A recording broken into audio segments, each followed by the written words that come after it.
Kandidatja e Partisë Demokratike për deputete në qarkun e Vlorës Sina Zhupa zhvilloi një takim me peshkatarët e Sarandës.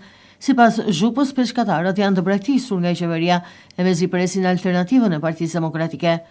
Zhupa ishte e shoqëruar nga kandidatja për deputete Matilda Qurku, teksa u takuan me peshkatarët e diskutuan për problemet e tyre, si dhe për zgjidhjet që jep Partia Demokratike. Problemet ishin të njëjtat me takimet tona në 4 vite, sa herë i takoj asgjë nuk ndryshon, vetëm përkeqësohet në një gjë.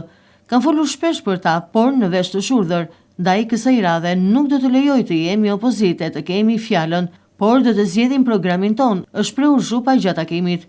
Sipas kandidates së Partisë Demokratike për deputete, sot në Shqipëri anijet që bëjnë punën dhe jahtet paguajnë dy çmime të ndryshme të furnizimit me naftë.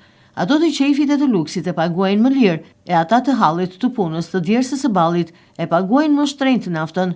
Me Partinë Demokratike kjo merr fund, peshkatarët subvencionohen si fermerët për çmimin e naftës. Nafta do të subvencionohet deri në nivelin e Kosovës. Peshkatarët po ashtu janë dëmtuar nga vjedhja që u bëhet fondeve të IPART, hajdutët e rilindjes dhe s'kan marrë një subvencionim, tha Zhupa. Partia Demokratike do të mundësoj përfitimin e këtyre fondeve.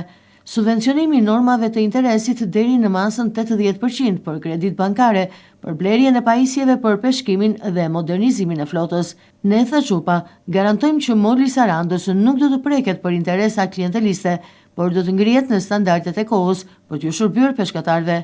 Bashk, tha Zhupa, e kthejmë këtë sektor me rëndësi për Sarandën në sektor prioritar dhe të mbështetur nga shteti. Kandidatja e Partisë Demokratike në qarkun e Vlorës Sina Zhupa ftoi peshkatarët të votojnë Partinë Demokratike, të votojnë numrin 1 në fletën e votimit.